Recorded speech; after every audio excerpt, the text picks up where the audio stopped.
Good evening, I'm Adrienne Arsenault. Andrew is away. Finally, it is New Year's Eve, but COVID didn't get the note about fresh beginnings.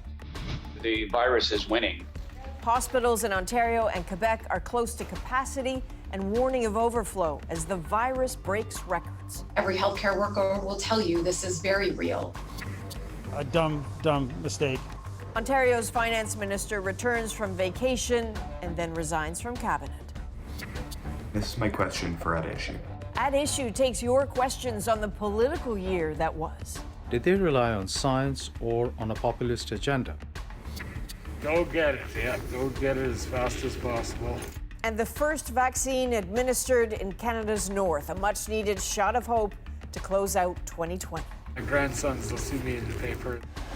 This is The National.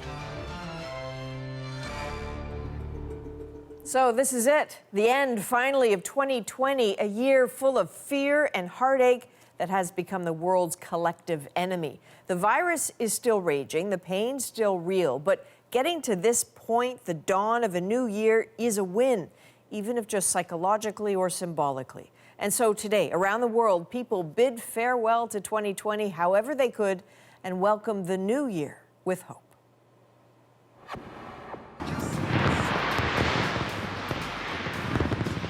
Fireworks still lit up Sydney's harbour, but this year the usual million revelers were asked to stay away. Normally there's crowds of people out, and yeah, it's a bit eerie this evening. All over, celebrations were smaller or just cancelled, like London's fireworks display. In Greece, France, and Turkey, there were early curfews.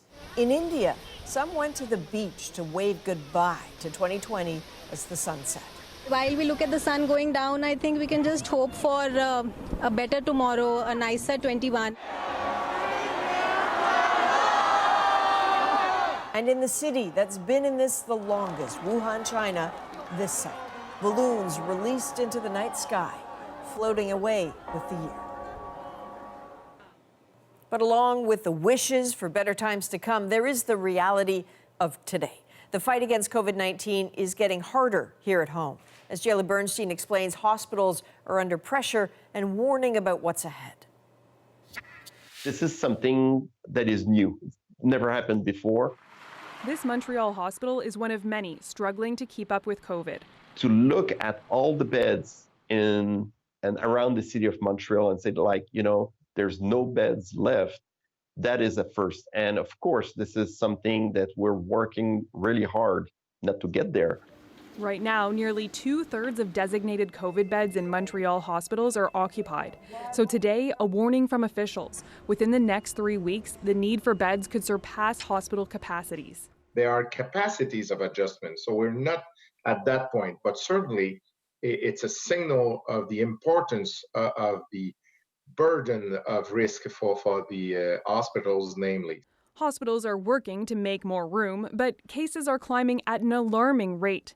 In the past week, someone in Canada died from COVID every 11 and a half minutes on average. As of today, there are more than 700 COVID patients in intensive care units. 165 are in Quebec, but 337 of them are in Ontario. That's the province's highest number yet.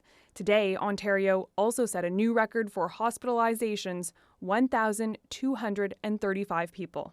It has become a daily occurrence where we're having bed spacing issues, where there are critically ill patients in the hospital and in the emergency department, and we're having to figure out new ways to get them into the ICU. Since the start of the pandemic, the great fear has been a repeat of those horrific scenes in Italy, where doctors had to choose which patients to save. It's a possibility doctors here are now preparing for. Certainly we have thought about it. It's not something easy to think about or easy to do, but it may end up becoming necessary if things continue to get worse. To avoid that outcome in 2021, doctors are pleading with people to stay home and avoid spreading the virus. Jayla Bernstein, CBC News, Montreal. Canada's two biggest provinces broke multiple records at the tail end of 2020. This is the third straight day when new cases reached new peaks. In Quebec, more than 2,800 today. Ontario soared past 3,000. Here's Magda Gebrselassie with what else the next few weeks could bring to Ontario. Should I tell you when? Sheila Barber gets her shot. Okay, when? When?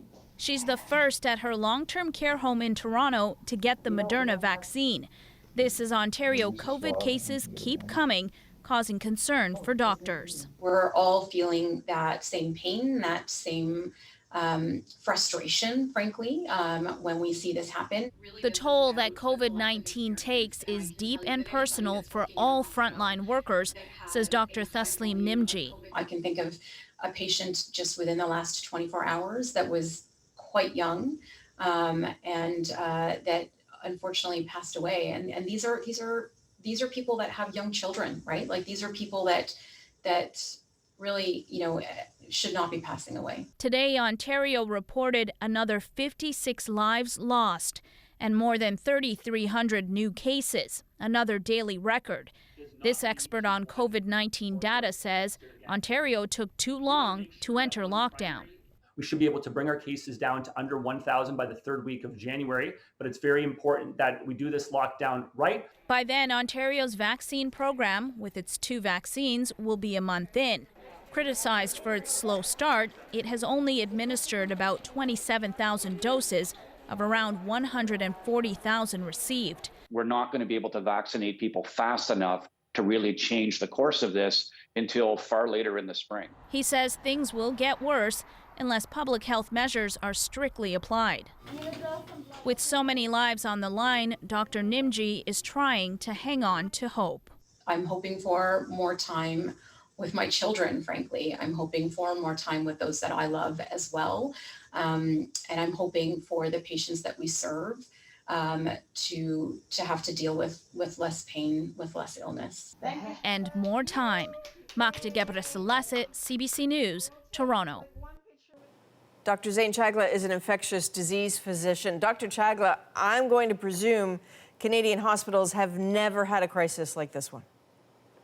Yeah, absolutely. And unfortunately, this means the ability for us to actually provide care is being compromised. We have to scale up beds, which mean more staff, more equipment, more space, more risks to patients, and essentially much more strain on a healthcare system, which is trying to also provide help to long-term care, to their communities, and many other sectors, and really compromising patient care as things go forward.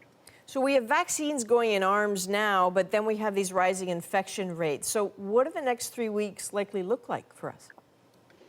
So our vaccines aren't going to show effects for 3 to 6 months. And unfortunately, with the rising rates that are there now, we're going to see hospitalizations rise in 2 to 4 weeks and deaths rise in 2 to 4 weeks. It means we're going to have to make some difficult decisions about who gets prioritized for critical care, but as well, what services we need to close down. Things like elective surgeries, hips, cancer surgeries may get taken off the table for patients that have been waiting for them through the pandemic. And as much as we want to provide good care, this is just the reality of the situation. Okay, terrifying. Dr. Chagla, thank you very much. No problem. A happy new year in the Northwest Territories today as the first doses of the Moderna vaccine were administered at a retirement home in Canada's north. I thought we were going to be waiting much longer, and boom, up it came today. If everybody in the world gets one, we'll be good. Bruce Jonasson was the first to receive the shot in Yellowknife. Caroline Douglas was the first elder to be vaccinated in Beshico. The government expects to vaccinate 75% of the population by March. The Moderna vaccine also arrived in Newfoundland and Labrador this afternoon. The shipment landed in Happy Valley Goose Bay and will be sent to Indigenous communities along the north coast. Another shipment is expected in a couple of weeks for a total of 2,400 doses. Ontario's former finance minister left the heat of St. Bart's to feel the political heat at home. But while Rod Phillips quarantines, Sarah Levitt tells us about a new revelation: an Alberta cabinet minister vacationing in Hawaii. A dumb mistake. Fresh off the plane back from St. Bart's this morning, Rod Phillips struck a remorseful tone. I hope people appreciate I've disappointed no one more than myself. Despite repeated calls from his government to avoid non-essential travel, Phillips spent the holidays in the Caribbean.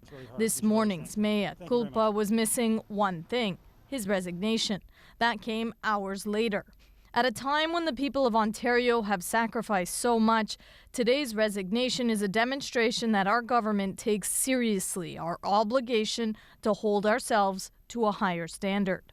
It really is a slap in the face of frontline health workers who risk their lives every single day. We've seen this lack of urgency around what this really is. It's a crisis. It's a healthcare crisis. It's also not the first trip Phillips has taken this pandemic. He traveled to Switzerland in August. I think this puts a stain on the entire government, not just Rod Phillips. And I think that that's something that people are going to have to judge. Tonight, news of another high-profile elected official taking a holiday outside of Canada. I wanted to wish you and yours a very Merry Christmas. CBC has confirmed Alberta's Minister of Municipal Affairs, Tracy Allard, was in Hawaii. More than 1,000 Albertans have now died from COVID-19, 546 in the last month alone. Questioned about the trip, Allard's press secretary wouldn't give any dates, only saying she was now home. With cases rising in both Alberta and Ontario, Phillips and Allard are being taken to task for their trips. It's something that calls into question their province's pandemic responses heading into 2021. Sarah Levitt, CBC News, Toronto. Whether flying home from hot or cold places, starting 1 week from tonight, passengers will need to test negative for COVID before boarding a flight to Canada. But airlines say a week is not enough time to get ready. Ashley Burke on the latest turbulence between the industry and the government. Carol Cummings is trying to get a hold of her friends in Barbados for answers, where to get a COVID test during her trip this month to what she calls her second home. It's kind of like going to the cottage here, but it's just a farther trip. Cummings has traveled to Barbados almost every year since the 70s. She feels it's safe there and isn't letting COVID-19 or these new requirements stop her from going this year too. Myself, my friends, my family, we've all been good here. We've followed the rules. We've quarantined. We haven't got together. So I think we can do that in another country, especially one who's taking care of their people too. But the Minister of Transport disagreed. She may feel that she's not taking additional risk, but she is exposing Canadians to additional risk. Marc Arsenault stressed today non-essential travel is not recommended and announced new requirements that come into effect in a week that could deter other travelers. Anyone 5 or older will have to show proof of a negative COVID test taken within 72 hours before boarding a flight home to Canada. If they haven't got the test result and there are clinics available, they will have to reschedule their departure because they won't be allowed on board. But if travelers can show there was nowhere to get a test abroad, they can still fly home. But new rules require them to quarantine in Canada at a federally regulated facility. To roll it out properly, a week is not enough time. Frustrated airlines have been pushing the federal government for 6 months to start testing at airports in Canada, and said they weren't consulted about the new requirements, nor did they get the details they need during talks today. That time frame is not going to be sufficient to do this properly, and I think you're going to see a great deal of confusion. Confusion for airlines and passengers, some now scrambling to find places to get tested abroad. Ashley Burke, CBC News, Ottawa. Some news today for hockey fans. Alberta became the first province to say the NHL can play games in its arenas.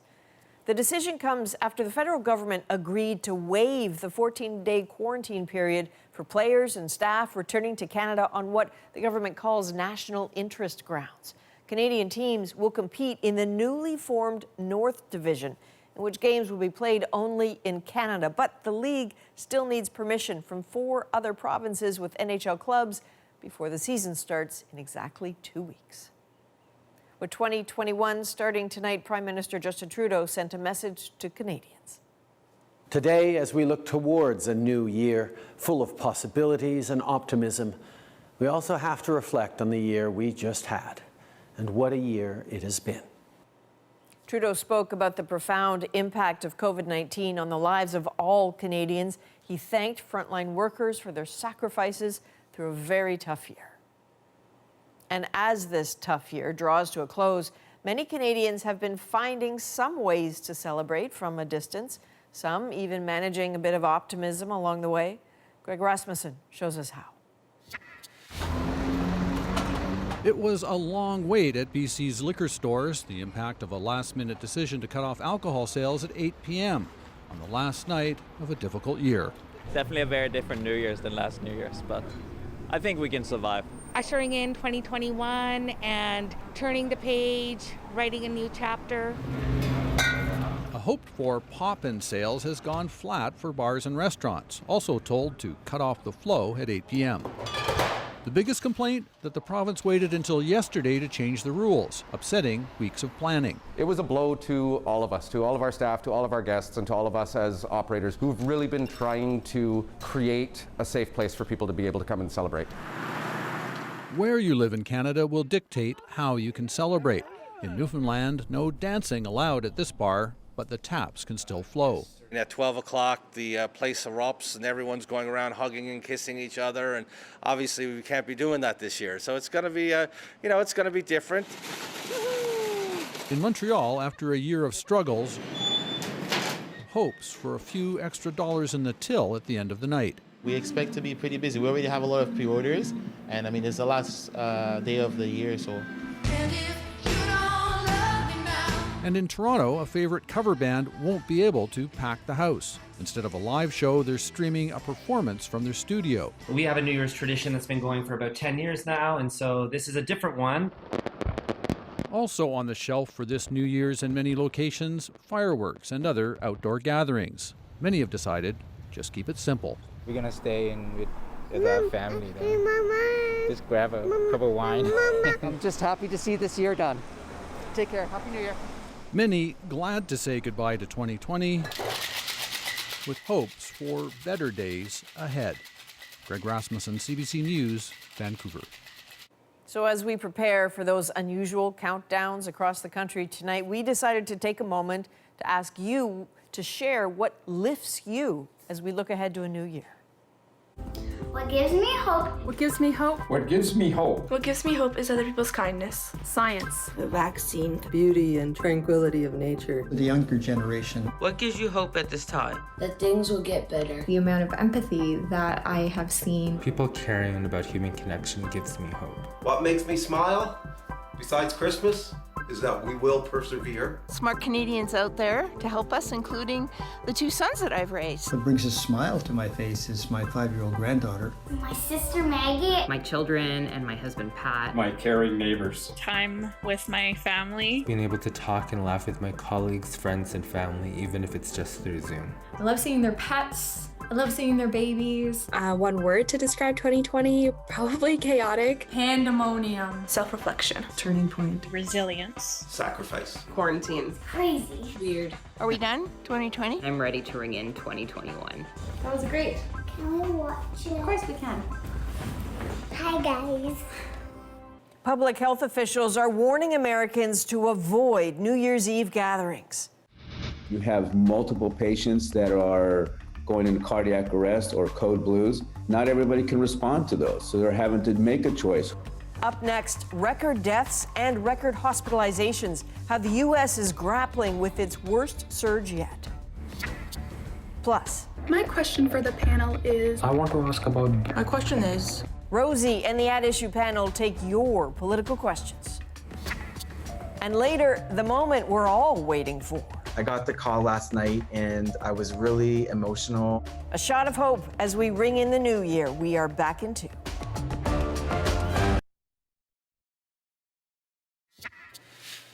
Welcome back. The United States has spent much of 2020 as the global epicenter of COVID-19, and the forecast for the beginning of 2021 is frankly frightening. Daily new cases in the U.S. grew by nearly 230,000 today. Even more staggering, the death toll from COVID from just the past 24 hours, more than 3,700 people. At that pace, COVID will kill more Americans in the next 5 days than have been taken by the virus in Canada throughout the entire pandemic. And if it keeps up, by February, COVID-19 will claim more Americans than the Second World War. Katie Nicholson shows us a New Year's Eve on the knife's edge. 3, 2, 1, Happy New Year! The ball will drop in Times Square tonight, but little else will be the same. Soaring COVID numbers have prompted familiar warnings. It's very important to avoid large gatherings and small gatherings. In California, little to celebrate as the state hit more than 25,000 COVID-related deaths. You have multiple patients that are going into cardiac arrest or code blues. Not everybody can respond to those, so they're having to make a choice. Who do I respond to? Who do I not respond to? And it could get worse, with confirmation the new, possibly more contagious variant of the coronavirus is now in San Diego. They said it would take a medical miracle. Still, today, the president sold a vision of a happier new year ahead. We've already begun a nationwide vaccination program, and we're sending the vaccine all over the world. The world will benefit, we'll benefit, and everybody's calling to thank me. Perhaps not everyone. Vaccinations are roughly 18 million behind target. The task of actually delivering the shots left to overburdened states. We had 100,000 calls in less than 24 hours requesting appointments for vaccination, 30,000 email requests. Instead of lining up to get into New Year's Eve soirees, Americans are lining up to get vaccinated. The sluggish rollout makes for an easy New Year's resolution for the country's other leaders. Our goal is to vaccinate 1 million New Yorkers in the month of January 2021. That's a very big goal. That's a very tough goal. Tough, but in line with President-elect Joe Biden's pledge of more federal support and 100 million vaccinations in his first 100 days in office. And with that, hope for a happier and healthier new year. Katie Nicholson, CBC News, Washington. In Wisconsin, a medical worker left 500 doses of the Moderna vaccine out on a counter to spoil. At first, the worker said it was an accident. The truth is more shocking. The individual was suspended and, after multiple interviews over the course of the week, admitted yesterday to intentionally removing the vaccine from refrigeration. So the case is in the hands of law enforcement. No word yet on motive. Dozens of people received those spoiled doses, which, while not dangerous, likely offer little to no protection against the virus. Jimmy Lai is the highest profile figure to face punishment under Hong Kong's controversial national security law. The media tycoon is charged with colluding with a foreign power. Now he is back in jail after a court ruled that granting him bail was a mistake. To the shouts of supporters, Jimmy Lai was packed today into a police vehicle. For years, Lai has been known for both his influential media empire and his pro-democracy activism. Today's events, likely no surprise to him. I spoke with Lai back in the summer after Hong Kong pushed through the national security law. Is everything you're saying here, sir, actually a violation of this new security law? Yes. And that doesn't worry you? No. Is there not a chance that you could be spirited away in the middle of the night to a prison in mainland China? Yes. But what can I do? Just keep quiet? Lai said Hong Kong's fate this year holds a lesson. How mistaken we have been, thinking that when China grows richer, we'll be more like us. He'd hoped that world scrutiny or a united front might keep Beijing in check. Free Jimmy Lai! Free Jimmy Lai! But with the pandemic, countries spent 2020 looking inwards. Lai and the Hong Kong he represents may be on their own. Still ahead, after this preposterous year, you had a lot on your minds.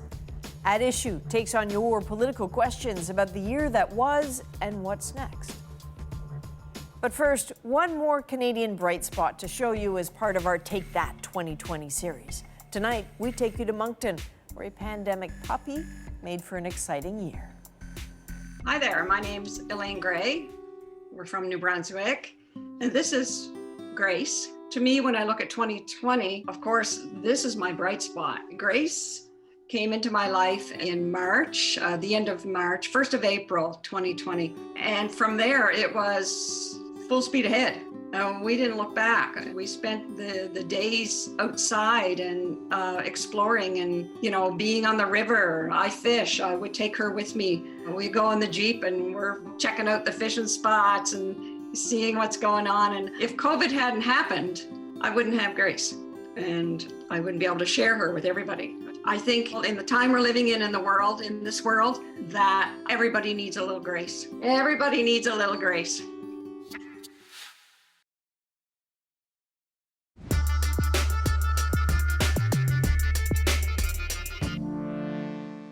Hi, at issue. My question for the panel is... And I have two questions for the... This is my question for at issue. I wonder if the panel could talk about... I want to ask about... My question is... It's that time of year as we wrap up 2020. What a year it's been. We did ask you for some of your questions to put to the At Issue panel because there should be some semblance of normalcy in this year. And so this is how we're doing it. Joining me for one last time in 2020, Chantal Hébert, Andrew Coyne, and Althea Raj. Okay, I'm going to try and whip through this as quickly as I can, you guys. The first question is from Ashis Basu. Have the Canadian federal provincial government, its leaders, chief medical officers, shown leadership, vision, clarity, good decision-making in handling the COVID pandemic? Did they rely on science or on a populist agenda? Andrew, you can start on this one. Did they rely on science or a populist agenda? It's a mixed bag, but I would say mostly they've relied on the science. I think elected officials have had a very difficult balancing act, as they see it anyway, between addressing the pandemic and also trying to keep their economies afloat. I think many people would say that's to some extent a false choice, but that's easy to say when you're not in the office. But by and large, they've stuck to the science, and by and large, we've avoided some of the really crazy things we've seen in the States. I'll get everyone to do quickly on this one. Althea? I agree. I think they did the best with the information that they had. I do think they could have been more communicative about what they knew and what they didn't know, but I think there was also part of, in the early outset, they wanted to make sure that we were calm and not panicked. Yeah. On the populist agenda, I do think, and Andrew hinted at it, that they've been struggling with things that they want to get done, like reopening schools, but then not basically following the advice that they were given on how to open schools because they felt that that was onerous or too expensive. So in some parts, it's, as Andrew said, a mixed bag. Yeah, and economic pressures too, or lobbying from certain parts of inside the economy. Chantal? I wouldn't call reopening school a populist agenda. And yes, some of the things they could have done might have taken too long, but the notion that you can keep people locked up and kids away from school for 9 or 10 months in the name of science only will lead you to a lack of an audience for what you're asking people to do. So I think overall they did the best they could. Next question is from Liv Carlson. What is stopping the Prime Minister from invoking the Emergencies Act in regards to COVID-19? After nearly 10 months of this virus and over 10,000 Canadian lives lost, it's clear that many Canadians are failing to follow health regulations. When will the Prime Minister step in to say, enough is enough? Well, it was a hot topic through the spring, but it seems to have fallen by the wayside. Althea? He, I believe, will never impose the Emergencies Act. We live in a federation. I think the consequences of imposing that would be disastrous for the Liberal government, frankly. One thing that we can commend the government for doing is working collaboratively with the provinces, or at least trying to work collaboratively with the provinces. And a lot of the big things that Justin Trudeau wants done as Prime Minister involve the provinces, whether it's pharmacare or long-term care, and he does not want to annoy them. And I don't believe that the government even sees a need for the Emergencies Act at this point. Chantal, yep. I'm not sure what the expectation would be that the Emergencies Act would suddenly make people listen more to popular premiers in Quebec or BC or other areas of the country just because Justin Trudeau is using the Emergencies Act. I'm not even sure that it would be particularly efficient, but I do note that I have not noticed, maybe I missed it, a single public health officer in any province, leader of the opposition, leader of a third party or premier calling on the federal government to use, or even an opposition party in the House of Commons calling on the government in Ottawa to use the Emergencies Act, and for good reason. There's no magic in that box. Yeah. Okay, I'm going to try and clip through another question. Mary Ellen Purkis, this one will be for you, Andrew. A question about long-term care. I wonder if the panel could talk about how likely they think it is that we'll see an agreement between the federal and provincial governments instituting standards that ensure quality of care for seniors living in long-term care. Andrew? we may see an agreement. The agreement may not contain a whole lot. There'll be a lot of provincial resistance to this. On the other hand, people will want to be looking like they're being cooperative. I could imagine some sort of agreement that didn't really mean a whole lot, but would involve the feds transferring some funds. Our next question is from Maya Payevich. Here we go. What lessons have we learned from this year, and how will that help us when dealing with the next pandemic? Althea, do you want to tackle that one? It's best to overreact in dealing with a pandemic than to underreact, I would say.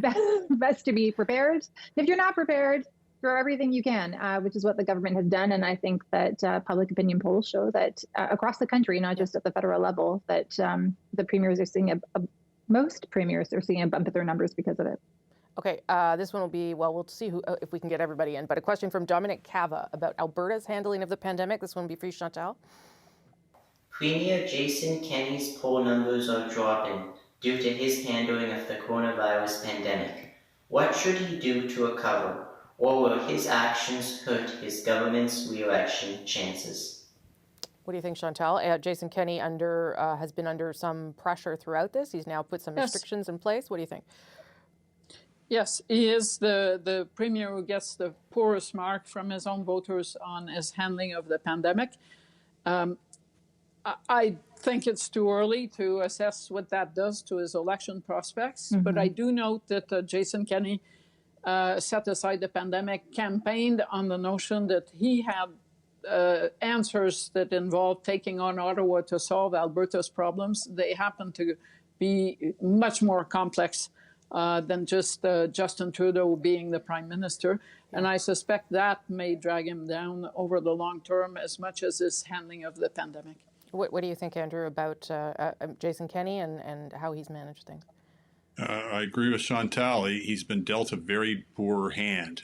Whether he's played it terribly well is another question. But not only has, I do think that they were too lax in the early going, particularly in their imposition of restrictions in Alberta.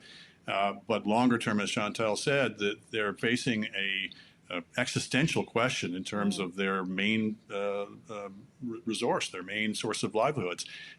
And that's going to be hard for any premier to play. And it's you can blame Ottawa, but even if you had a different government in Ottawa, that's not going to solve some of the fundamental problems facing that industry and facing the province. I mean, it's so, I mean, when you think about sort of where we were at this time last year after the election, thinking about Western alienation, not to say that it's still not a present issue, but where we are now and what Jason Kenney is trying to deal with now, Althea, just it's sort of mind-boggling how quickly some of that has changed.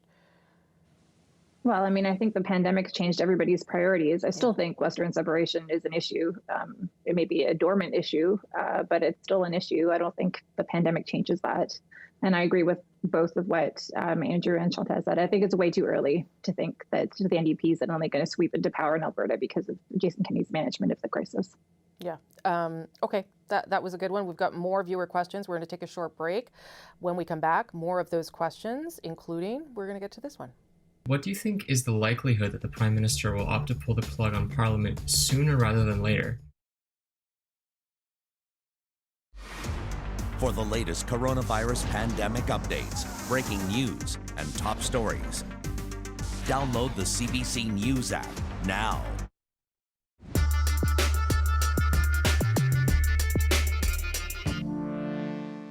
Welcome back to another round of At Issue. We're taking your questions for the last panel of this year. Chantal Hébert, Andrew Coyne, and Althea Raj all joining us from their homes, of course, where everybody is this year. Here's Parmdeep Gill with his question. I want to ask about Bill C-7. Why Parliament is not working together to pass this bill unanimously, which is of great importance to many Canadians. So as we record this, the government has now received an extension on this bill until February to respond to the Superior Court decision in Quebec. Chantal, I think a lot of people were frustrated that it couldn't get dealt with, but it is a serious issue. Your thoughts on that? We should possibly say, for those who don't live in the parliamentary bubble, that C7 deals with medically assisted death.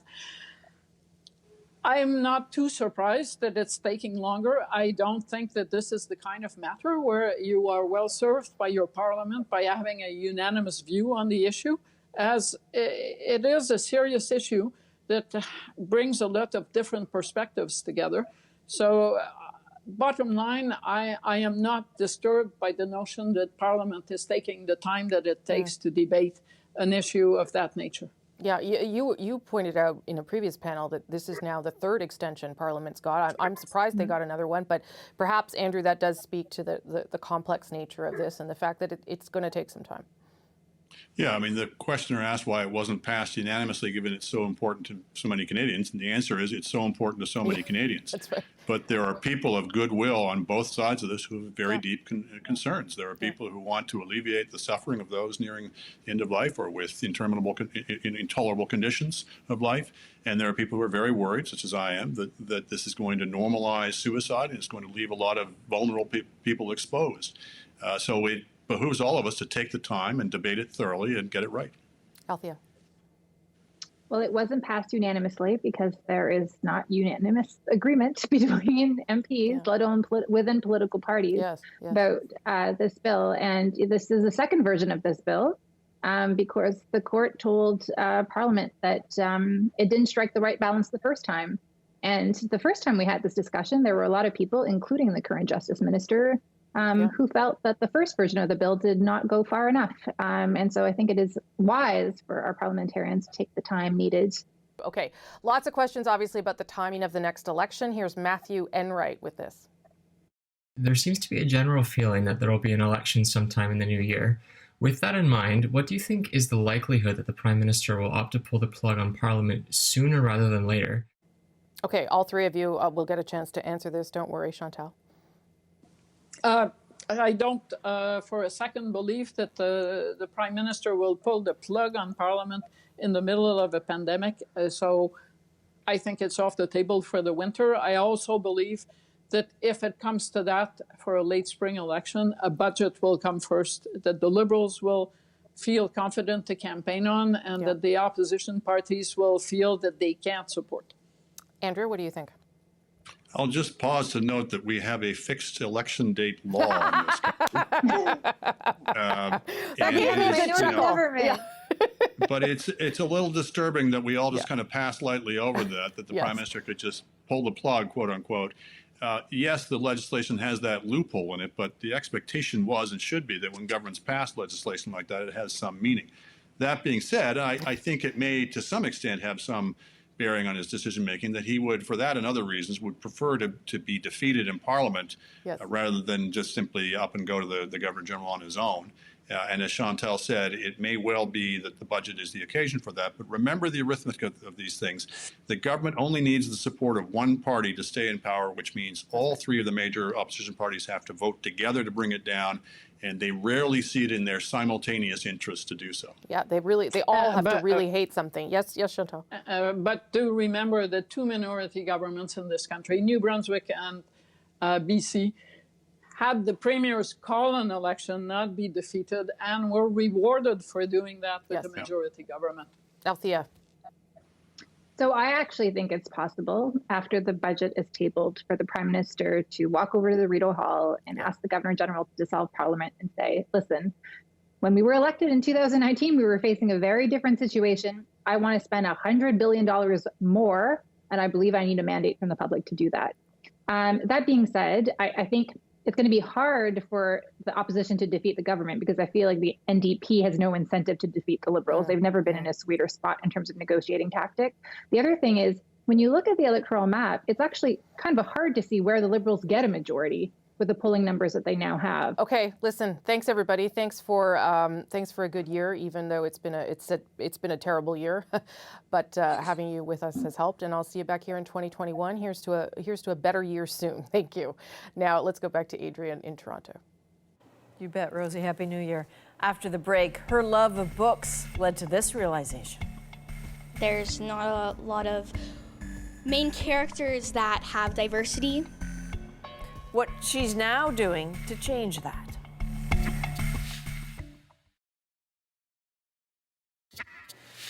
Welcome back. There were some words of encouragement tonight from Prince Harry and Meghan in a New Year's letter. It was published on the website of the couple's nonprofit Archwell Foundation, a message about compassion and kindness, inviting us to choose courage, healing, and connection. We learned in 2020 that a big part of connecting with the world was through reading. Books can open a whole host of possibilities, especially for kids. But it can be hard to connect if you don't feel seen or represented in those books. One 11-year-old girl is on a mission to change that. Magda Gebrselassie caught up with her in Hamilton before the lockdown took effect. Flipping through one of her many favorite books, it's hard to tell that Ainara Marinalene wasn't always a fan of reading. Whenever my dad would get me to read a book, I'd be like, no, thank you. Let me go watch TV instead. That changed, especially when her dad introduced her to the Percy Jackson books, with their mix of fantasy, adventure, and Greek mythology. But while searching for more books to read, Ainara started to feel left out. Even in Percy Jackson, there's not a lot of main characters that have diversity. So she started looking for books with diverse characters, and it soon turned into Ainara's bookshelf on Instagram. Each recommendation, a book with characters who are Black, Indigenous, or people of color. All these books, they're just normal kids who happen to be of color, being a doctor or dreaming about being a superstar, or just, one of those books about kids trying to solve mystery, So it's just like any book, but it's representation, and it's actually people that look like you. She reviews the books and interviews the authors and illustrators. Helping Ainara on her quest is her father. I'm extremely proud of her for identifying a problem and trying to fix it or contribute to fixing it. And she's about to do even more. I've got your name badge here. Thank you. Ainara is now Hamilton Public Library's first junior librarian in residence. BIPOC authors currently make up about 20% of the library's collection. The plan is to have this 11-year-old help increase that. She's getting some preview reads that we haven't even had access to, so we're looking forward to those titles being published and obviously being highlighted. And now, like the characters she loves, she's armed and ready for her new mission in the new year. Magda Gebrselassie, CBC News, Hamilton. Good for her. Next on The National, a healthcare hero got the call he was waiting for. Today, I actually got my COVID-19 vaccine. A bit of light leading into the new year, next in our moment.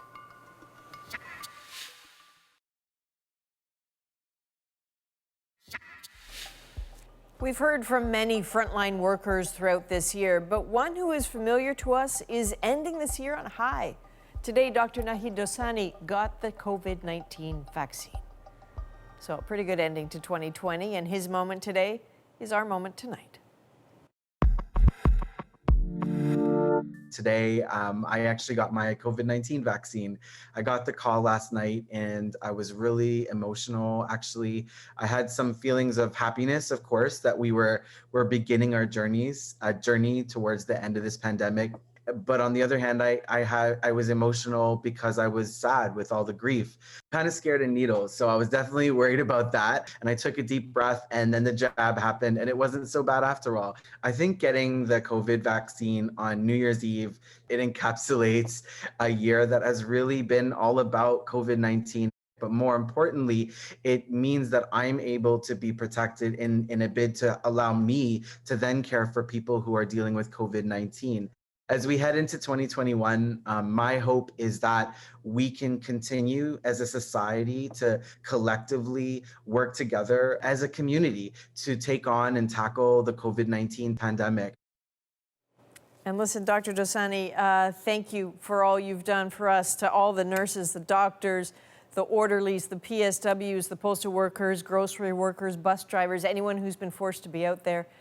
Thank you all for this year. Let's hope for a better one. That is a national for December 31st. Feel free to take a hike 2020. For our viewers on CBC Television, Countdown to 2021 with Rick Mercer is coming up next. Happy New Year and good night.